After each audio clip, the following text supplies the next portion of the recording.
Hindi, yung ganyan, ibig sabihin hindi yan natural na tapilok lang. Gumalaw yung talos nyo dyan.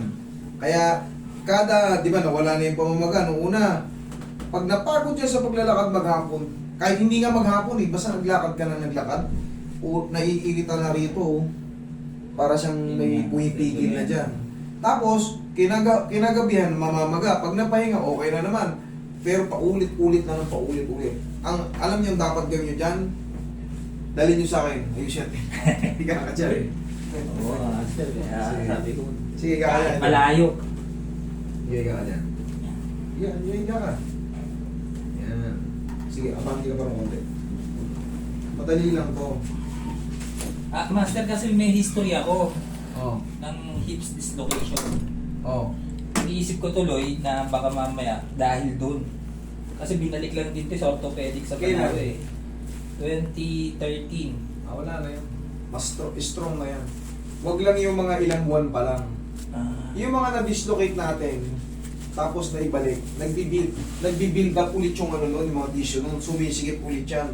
Lalo nga, 2013, last 2026 na ngayon. Ano na yan, strong na ulit yan. Strong na ulit yan.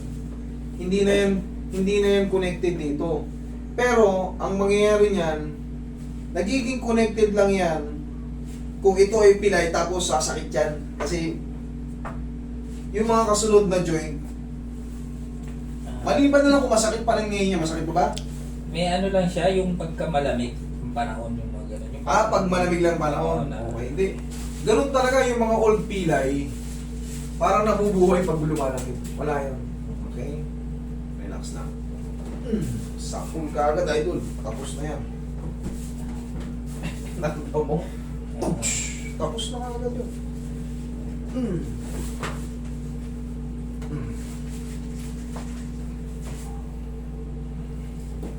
lahat na ng ginagawa ko dyan eh. Kahit anong haplos mo rito, katulad yan, 2 buwan na, supposed to be 2 weeks na to eh, kung regular na natapilok.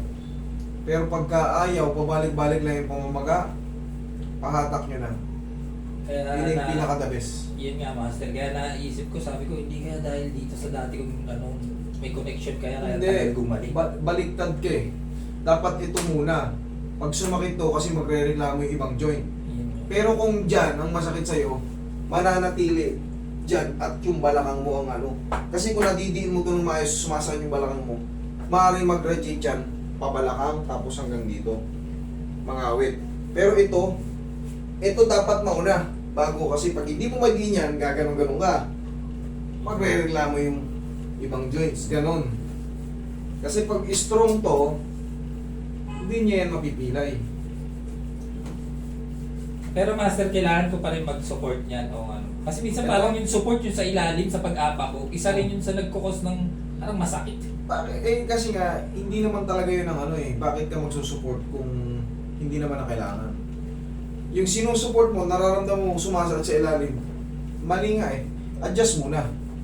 Okay? Adjust muna. Ayan, adjust na ako. Tignan mo ngayon, itapak mo.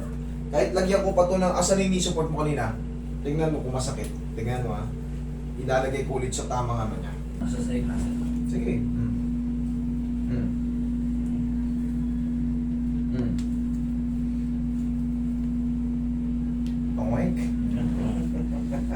Ang laki ng pagbabago.